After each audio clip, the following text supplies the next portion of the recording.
Hello and welcome to Imagine Amazing, Oregon HFMA's podcast with its current president, where we discuss what is trending in healthcare finance in the state of Oregon. Yes, welcome everyone. Thanks for joining us. This podcast is an extra special one, and we're very excited to share it with you.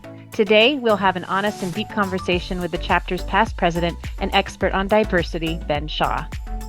As this is the President's Podcast, we are joined today by Oregon HFMA's 2022 through 2023 President, Meredith Peterson, who will be sharing important chapter updates and changes coming to Oregon HFMA in 2022 through 2023. Meredith, we are so happy to have you join us today. Thank you. I'm excited to be part of this podcast and really excited for today's discussion. I believe our shared goal for today is to be open and honest, and I'm interested in learning more so I can both better myself personally and then reflect on how I can incorporate my learnings into my leadership positions both at work and within HFMA. Good objective, Meredith. And as a reminder to our listeners, this podcast is available on all popular podcast platforms and is now viewable on Oregon HFMA's YouTube channel. To watch the podcast, pop some popcorn, go to YouTube, type in Oregon HFMA, Imagine Amazing, click on the desired episode, and sit back and enjoy. I'm one of your hosts, Jeff Johnson. And I'm the other host, Kelly Smith. Today's episode of Imagine Amazing is sponsored and made possible by one of Oregon HFMA's platinum sponsors, Extend Healthcare. As the healthcare arm of Navient, Extend brings the technology, expertise, scale, and compliance rigor of a multi-billion-dollar enterprise, all of which it uses to drive success for its customers and those they serve. As a leader in revenue cycle management and public health solutions, Extend enhances the financial success of our customers by delivering innovative solutions and insights with compassion and personalized service. To learn more about Extend Healthcare, please visit their website at www.extendhealthcare.net. Thank you so much, Extend, for your support of the chapter and for this podcast. Meredith, thank you for being with us again on this episode of Imagine Amazing. Kelly and I are super excited to work with you on the podcast throughout this upcoming year. We're also loving the addition of the Diversity Committee that you made part of the chapter's ongoing initiatives. Yes, thank you, Meredith, for joining us today. I feel the chapter has always been very good at accepting everyone, but I'm so glad that you're really making this an important focus for the chapter in this next year. So will you please share with us your passion around the Important Chapter Initiative? Sure. So as I prepared for my year as president of the chapter, I was provided the opportunity to attend a number of HFMA events, both in person and virtually. And then given the social unrest we've experienced, particularly over the past 2 years, diversity, equity, and inclusion became a more frequent and robust topic of conversation at a national level within HFMA. This really prompted me to start asking myself how we're addressing this within our local chapter, and we discussed this at length with our board of directors. I agree that our chapter is very accepting of everyone, but that is only my lived experience. So my theme for this year is better, stronger, together. And so I firmly believe that diverse backgrounds, thoughts, and opinions will really drive improved outcomes within HFMA, and I'm very excited to continue our journey. Well, I am so thrilled to hear you say that, and really the direction that you're taking us is really something that I've needed for a long time. You know, you think you're accepting of everybody, you want to be, and then as you learn more, you realize that maybe you're not doing everything that you should. So I'm really grateful that we're getting together to talk about that today. And I know that we started this podcast, for those who are listening, we attempted this podcast when we were at the National HFMA Convention in Denver, Colorado, the end of June. It was kind of special. We tried to do it in a lobby that was very, very busy, but it was a special time because it was at the end of Pride Month, which is one of those great diversity topics that we have. So it felt very fitting. Unfortunately, the audio didn't turn out for us due to everything that was going on in the lobby there. So I'm truly grateful that we're here to talk about it in greater detail. Yes, Denver seemed like the perfect time to do it, as it was Pride Month, and literally directly outside of our hotel's front doors were so many activities that we, experienced just by being in the neighborhood. Really diversity, equity, and inclusion is an important topic. So I am just excited that we have a second chance to have the conversation. Me too. Yes, I'm very excited for the discussion today as well. So let's go ahead and get started. Meredith, I know that you have invited one of our great chapter presidents to be with us for the discussion, and welcome Ben. So Ben, would you like to introduce yourself to us? I'd be happy to. I'm Ben Shah. My pronouns are he, him, and I am a past president. I think I was president in 2014, 2015, and I was regional executive for Region 11 in 2019, 2020, and since then have just been kind of staying involved as much as I can. So when Meredith reached out and said, "Hey Ben, I kind of want to do this. Can you help me?" I'm all for it. This is the greatest chapter of the country, and no reason we can't be trailblazers in this as well. Really excited to have you on the podcast. And I will go ahead and introduce myself as well, because I love the way that you introduced yourself. So I am Jeff Johnson, he, him. Kelly? And I'm Kelly Smith, she, her. First time I've done that. Nice. Yeah. And I'm Meredith Peterson. My pronouns are she, her as well. Awesome. Great.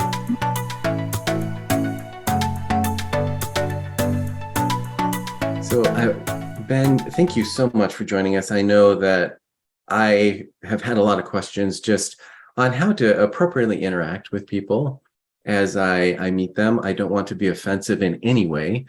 And yet, I feel like there might be some protocol that I'm missing out there that would make me more or a better communicator with people and just be more understanding of this diversity topic, especially when it comes to the pronouns. So when I see somebody, maybe I'm going through a drive-through, their name is on their little badge there and it says they, them, I get a little concerned on how I am supposed to communicate with them in that moment. Mm-hmm.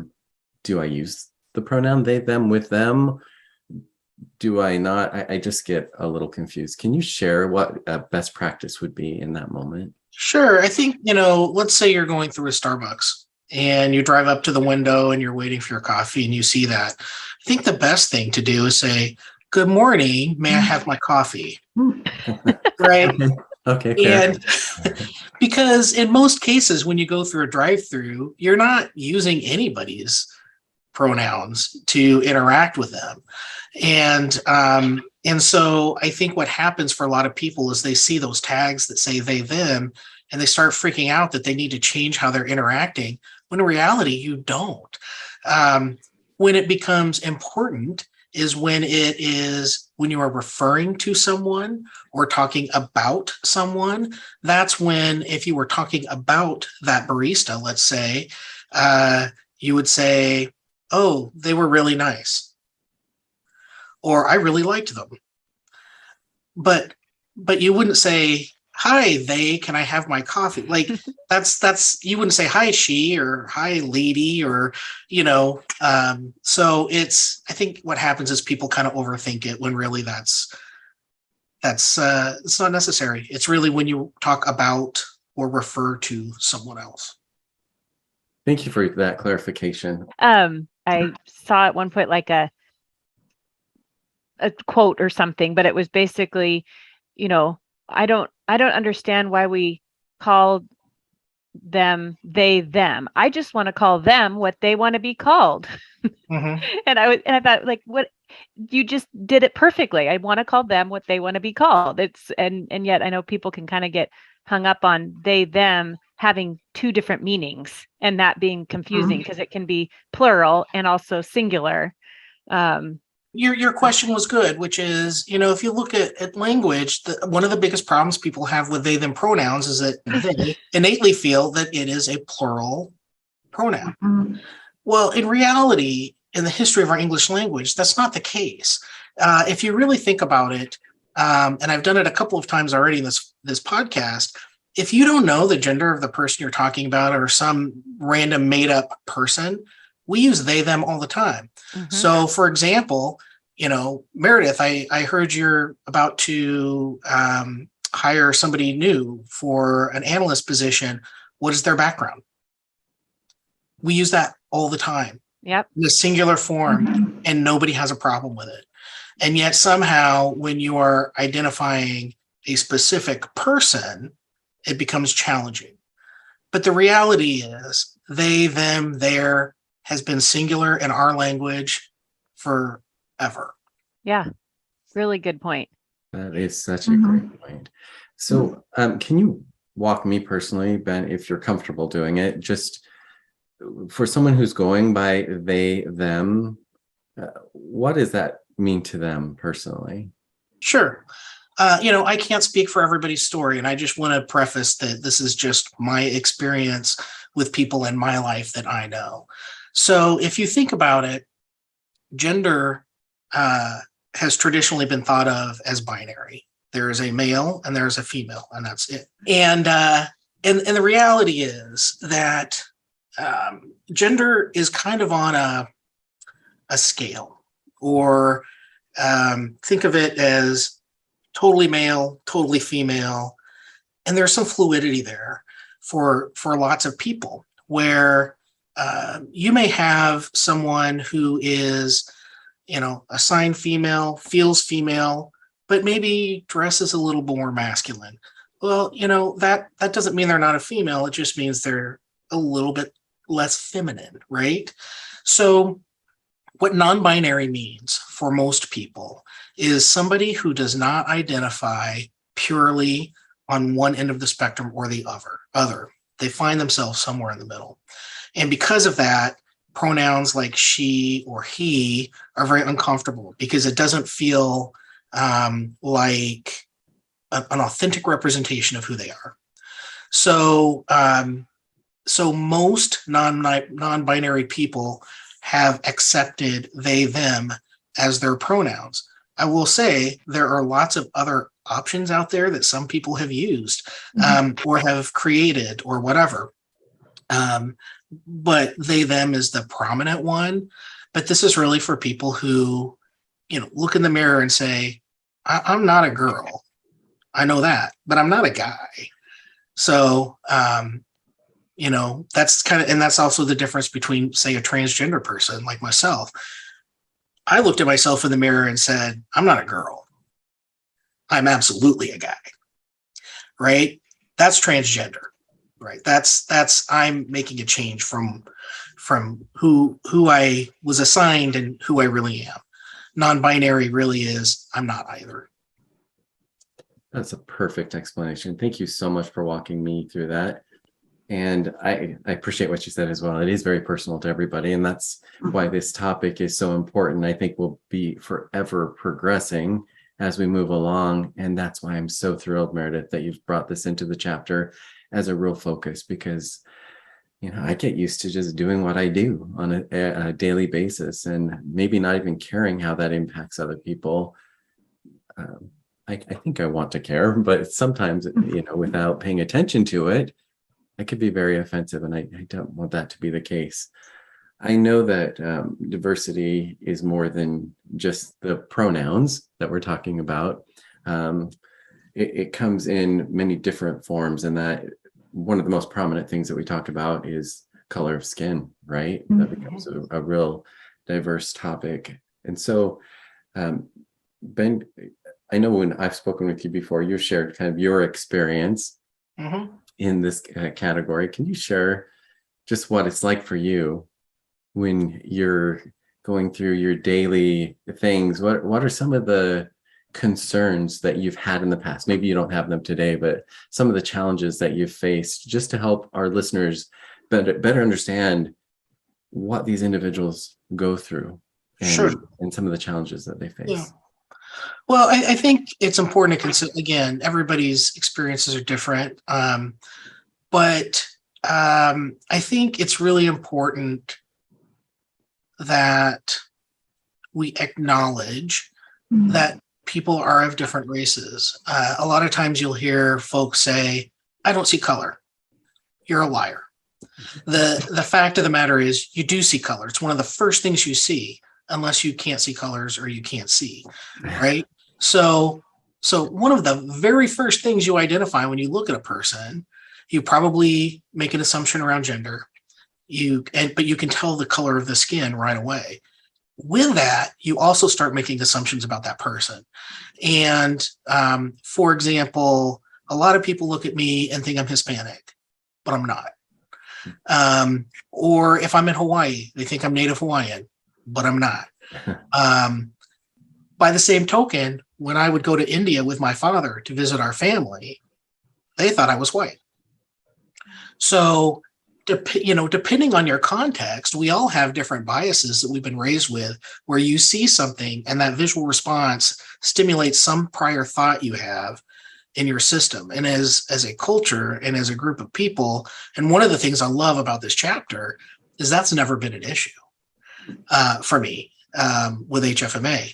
It has always been, here's Ben, he's super fun, let's hang out, right? Yeah. And not, oh, Ben, that brown, trans, fat guy. Like, that's just not how we do it. Yeah. But it is important that everybody take realistic stock of their own biases and really understand what those triggers are that you think about people when you first meet them. And it could be age related, it could be race related, it could be language related, it could be gender, it could be sexual orientation, it can be all kinds of things where you meet somebody and you make an immediate judgment about them based upon your own biases. And I am just as guilty as anyone else. I do it all the time. And I have to check myself when I meet new people sometimes, because I'm like, this person is crazy, or this person is, weird and I don't like them. And they've given me absolutely no reason to feel that way other than some preconceived notion I have about how they look. Oh, so well said. When we're growing up, that is such a defining moment, and our world becomes our reality. Mm-hmm. And that's why this is such a struggle, right? Because what I saw growing up, I thought that was just normal for everybody. And so then I get introduced to something that's not in that environment, and it is very different. And it can be challenging. And I will admit, like you, I have the same issue where I do that prejudgment on people, and then I find out they're fantastic. And so what's some recommendations on the best way to get past that you've experienced or that you've heard about for individuals who might be struggling, holding on to some of that past? Yeah. Well, I think the first thing is it just requires some self-awareness and making a commitment to yourself that you're going to pay attention. I always suggest when you meet somebody new, like I always try to give them like a few opportunities before I try to make a judgment about whether or not I'm going to like this person. Because oftentimes my mind is changed after a few interactions. You don't really get to know anybody in the first 10 minutes you know them. Some people maybe, but I think that the main thing is giving yourself permission to look inward and acknowledge what your biases are. It doesn't make you a bad person. It makes you a good person that you're actually taking the time to figure out what those things are. And then when you meet new people, understanding what those reactions are that you're having and where they're coming from. Are they coming because I really am getting a bad vibe from this person? Or are they coming from the fact that that person looks like somebody I used to date that I don't like? Or is it based on, I don't trust people from the banking industry? Or is it, I had this bad experience when I was a kid in a shopping mall with this type of person. So the biggest thing people can do, look inward, really understand what those biases are. And then when you move forward, listen to yourself and ask yourself, where are these negative feelings coming from? And am I being realistic about what that is projecting on this person? That's awesome.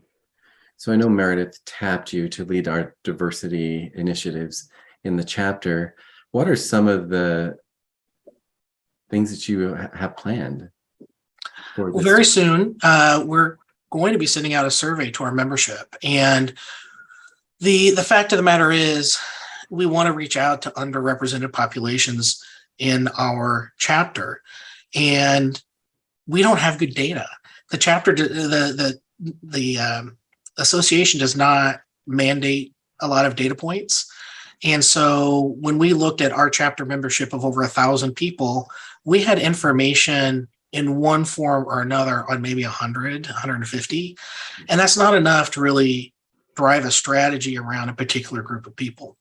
So we're going to send out a survey. We want people to hopefully not take more than 10 minutes, but really anonymously even just identify your background, your ethnic background. What's your gender identity? Are you part of the LGBTQ community? What is your age? When we look at the average age of the members in our chapter, we're aging. We're getting older and older. HFMA cannot sustain itself with a bunch of people getting older and older. They're going to retire. So then it's how do we engage younger people? So, it's not just about race. It's not just about LGBTQ stuff. It's about anywhere where we see a need for our chapter to become more open, more diverse, have more diverse thought. And then how do we target them? So we really want to hear from folks. What is it that you need from us to feel more a part of who we are, and how can we deliver that? Whether that's scholarships to programs, whether that's mentorships, working with the membership committee on some mentorship stuff. Do we need more diverse speakers? Do we need whatever? And then how do we meet those needs that are given to us? Because I don't want to assume that I know what's best for everybody. I'll just add that I agree with Ben. Like, we're starting by listening, and so we want that information. I really ask for those listening to really please participate in our survey when you do have it. We are very interested, and especially if there's some open-ended questions about what we can do better and what would bring you to our conferences or become a more active member of HFMA. So we are very excited to learn. And, if people don't participate in the survey, they can always reach out directly to me, and I would be very happy to speak individually with people about what might, where we could do better. I'm sure Ben would as well. And, you can find our information on our website.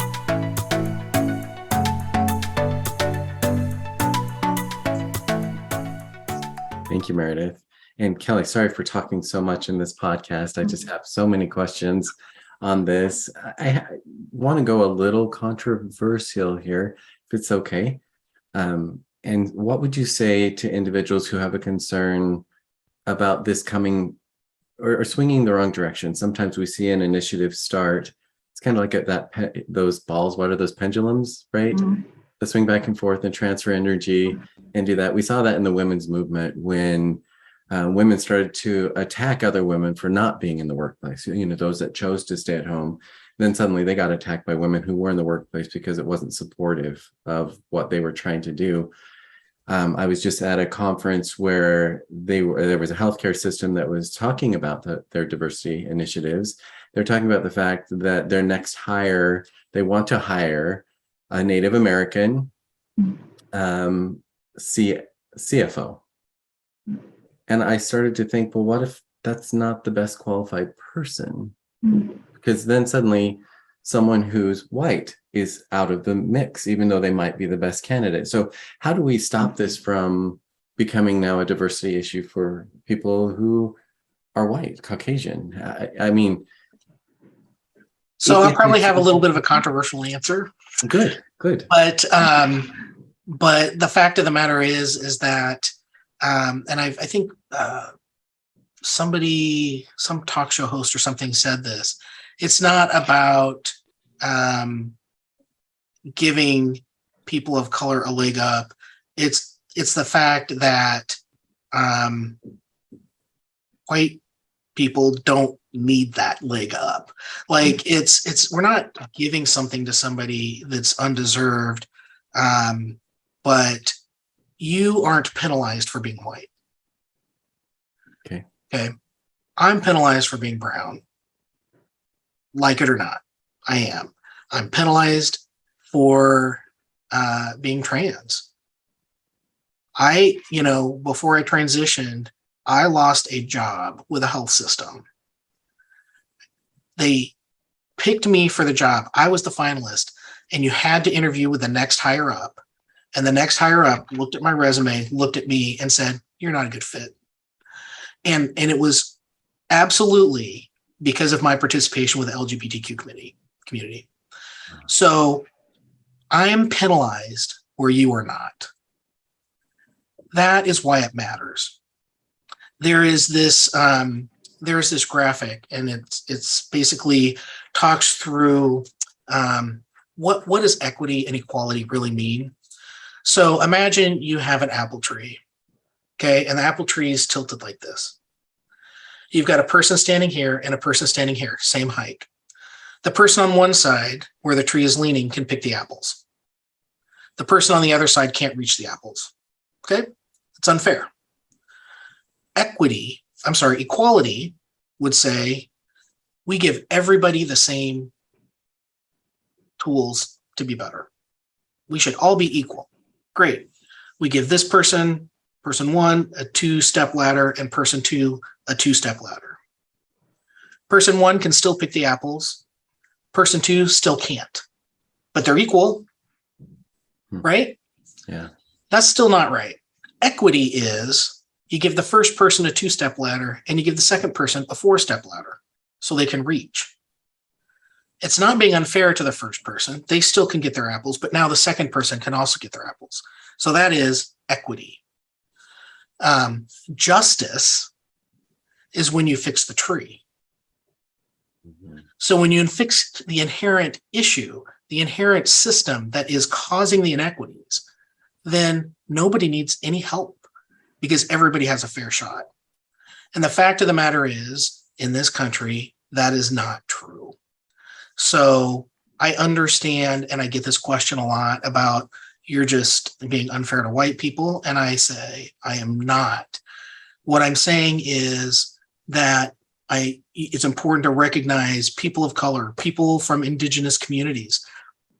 We're not afforded the same opportunities for education, for formal education, for learning, to be successful in life because of the socioeconomic situations they've been in. And so when you look at their resume and someone else's resume who went to Harvard, you may be like, oh, well, this person went to Harvard, they worked really hard. It doesn't mean this other person isn't smart and it isn't a good candidate, but they're not going to be afforded that opportunity because they didn't have the means or the mechanism to go to a fancy college. So it's not about shutting anybody out. It's about lifting everybody up. Crushed it. What a great response.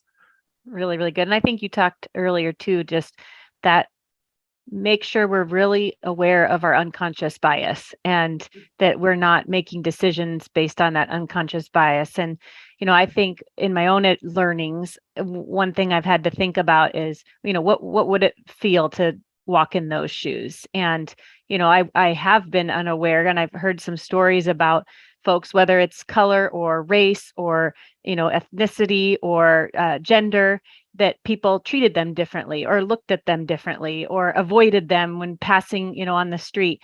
And I think one thing too is just making that effort to look up and say hi to people, regardless of who they are or what they look like, and have that human connection. So I know I've tried to really do that too with interviewing and with candidate pools. I've often wondered, like, are we going to get to a place where you don't list your name and you do blind interviews, so that you're really truly looking at words on paper, you're not looking at a name and you're not looking at a face to make decisions? And I'm sort of surprised that I haven't seen more organizations go that route, but do we know of any organizations that have gone to those levels so that there's never, that wasn't a factor in the decision? Or does that then not do what you're sharing with us here of helping lift people up if you do take those factors away?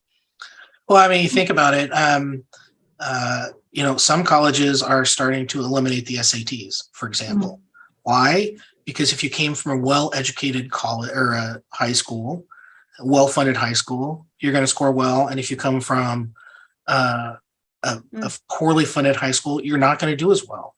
Where are the poorly funded high schools? In certain sectors of our community. So, and those students also can be very successful in college.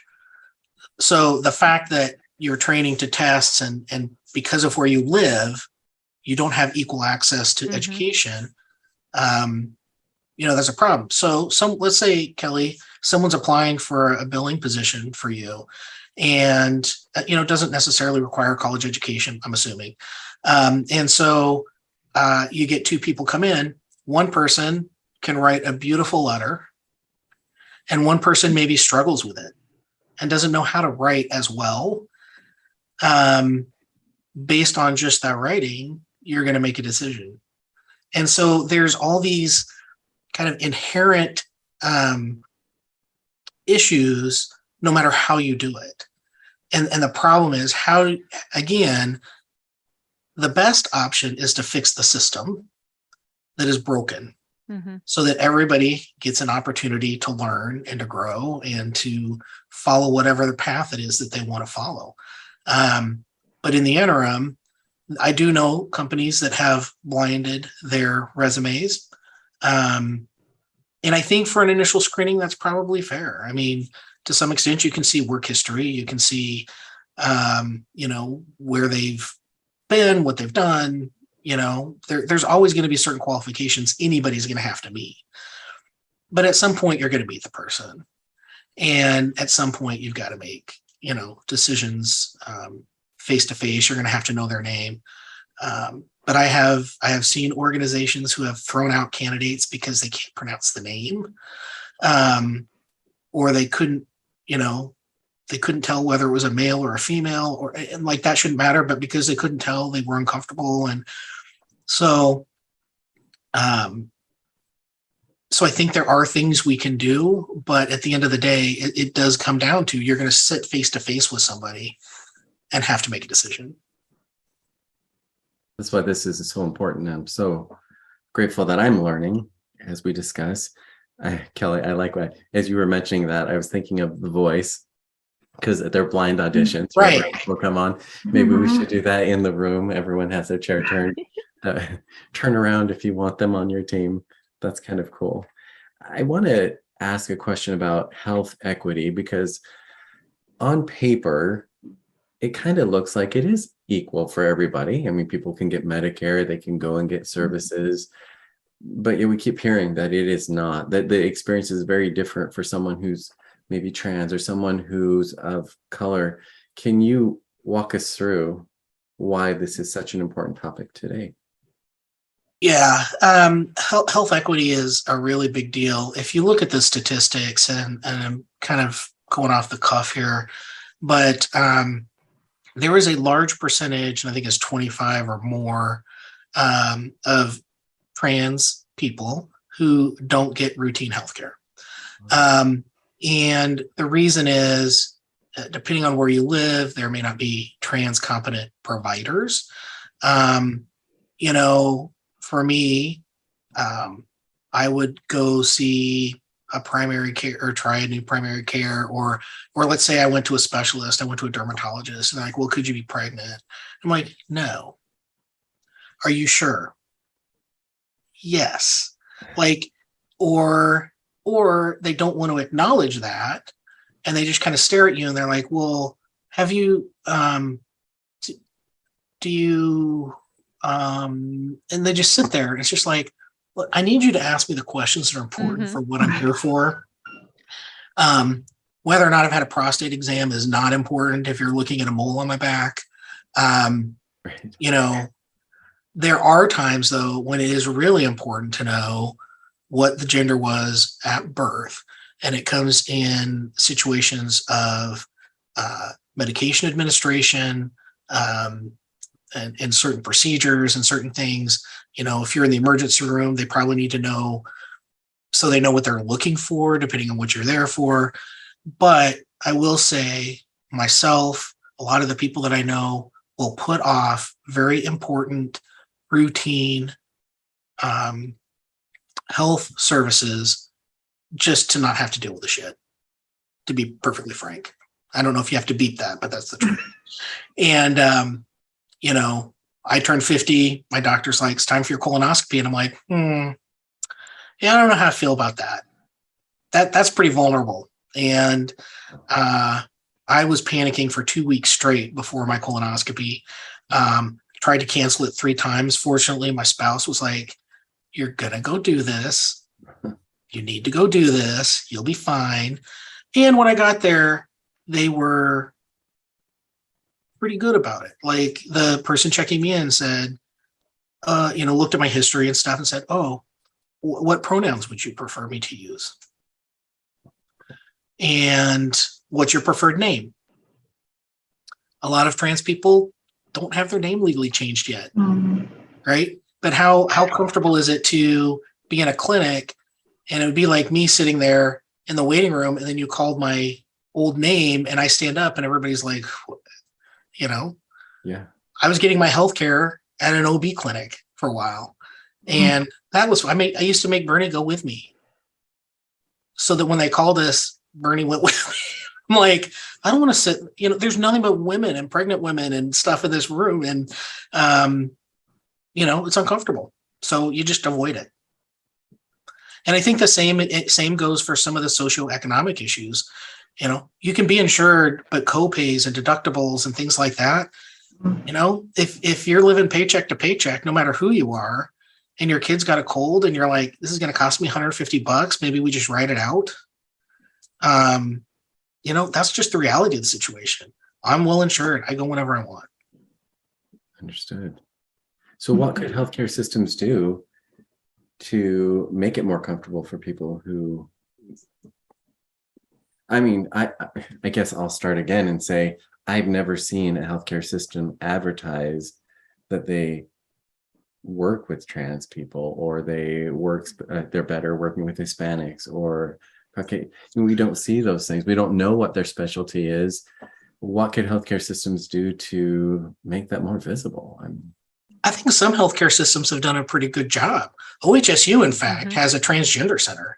And this was started, it's been probably 10 years, I think, or close to, it's been a long time that they've had that up on the Hill. And where they brought together a bunch of providers who were trans competent to be able to cover services from mental health to physical health to whatever. And at Mary's Bridge, I think up in Tacoma, they actually have a trans youth program. So our youth who are dealing with gender identity issues have healthcare providers who are well-versed and understand the situation and can help navigate them and their families through the process. So I think it's starting to become more acceptable. I think for any group, whether you are of a certain race or LGBTQ community, there are lots of resources out there. If you go and find a community group, a lot of times they compile a list. So I can go look and say, okay, who are the trans competent, urologist or a trans competent dermatologist or a trans competent primary care person or a massage therapist or, acupuncture or whatever. And I think that more and more people, doctors, providers are identifying in their bios on their websites, these are the things I'm good at. Mm-hmm. And it's just like saying, I'm good at women's health. I'm really good with women's health. I'm really good with geriatric patients. A lot of them now are like, I'm very good with LGBTQ issues. Because there's a lot of things that I think people in certain communities don't want to talk to somebody and have to educate them about what is happening. And I've certainly been in that situation where I was having to, I think I worked at Legacy and I was talking to my health coach. So we were required to use a health coach. And she's like, well, you're gaining weight. And I said, no, I've lost like 4 inches.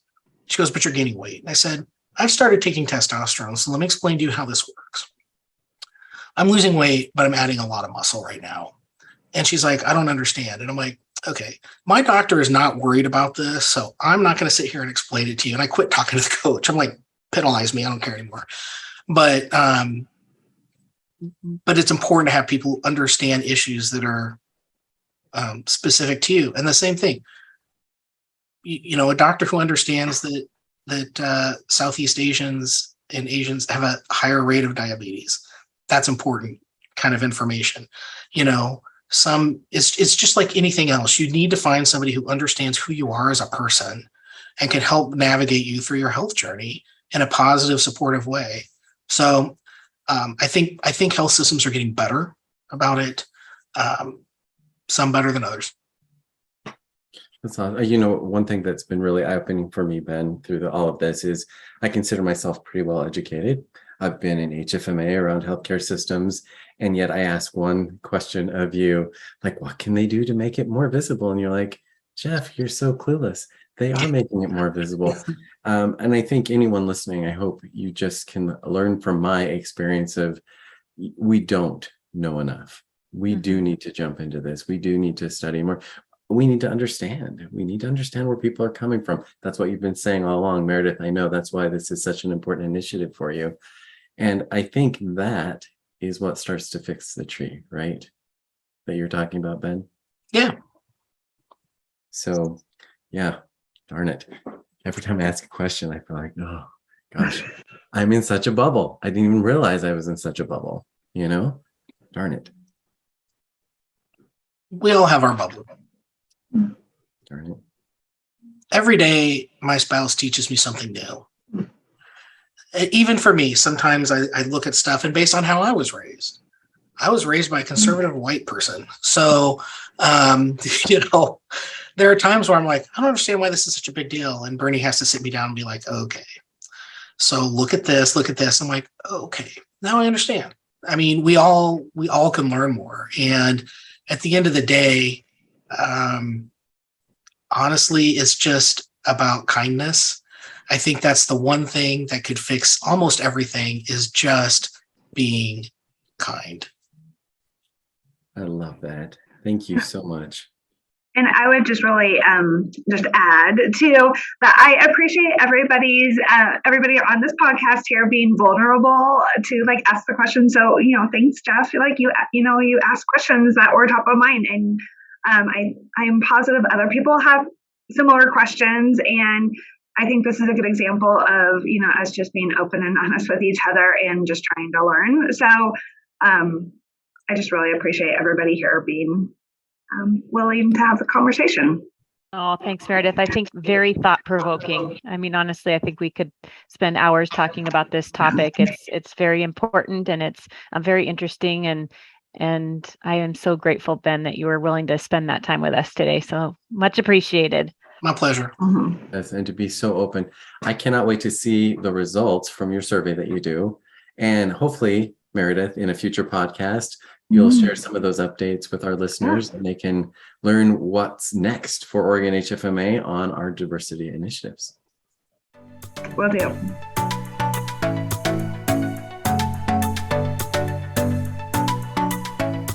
So thank you, all of you, for being with us. This really was fantastic for me. Like Kelly said, I wish we had more time to peel back the onion. I guarantee I have a billion more stupid questions, Ben, for you and Meredith that I could ask, and appreciate you being so direct and honest in such a professional way. So thank you. Yes, very good. And Meredith, we also love to give you just a few minutes to let the listeners know what's up and coming with Oregon HFMA. Yeah, thanks for asking. So in 2022, 2023, there is definitely a lot happening for Oregon HFMA. Our next in-person conference is scheduled for October 19th through the 21st at Oregon Garden Resort in Silverton, Oregon. So registration will be launching soon, so please look for that. The chapter will also be participating in monthly webinars, the first being in mid-September, so also launching very soon. So please visit our website or follow us on Facebook, LinkedIn, Twitter, and Instagram for updates on these important educational sessions and chapter events. Well, that's awesome. A lot of good stuff coming our way. I can't wait for October. I don't know if registration's open, but I know that it's already on my radar, and I will be there. Oregon Gardens is phenomenal. What a beautiful spot. For anyone listening, we hope you will come and join the Oregon HFMA chapter at that event. Many amazing speakers and a lot of great content. So I'm excited to be there. I'm excited too, Jeff. I'm definitely planning on it. And hopefully those that are listening to today's podcast also consider joining us at the Organ Garden this fall. So will be wonderful, wonderful event. So we do want to again thank everybody who's joining us today on this podcast. As always, we extend the warmest wishes to all Organ HFMA members. We want to give a shout out to our amazing healthcare heroes who continue to work at making our lives healthier and happier. So thank you, everybody. This episode of Imagine Amazing is brought to you today by Extend Healthcare. To learn more about them, please visit www.extendhealthcare.net. Thank you, Extend. This podcast is available on Apple Podcasts, Google Play, iHeartRadio, and all other popular podcast platforms, as well as YouTube. Please find us, like us, and follow us for exciting content in 2022 through 2023. Also, to learn more about Organ HFMA, please visit our chapter page at www.hfma.org.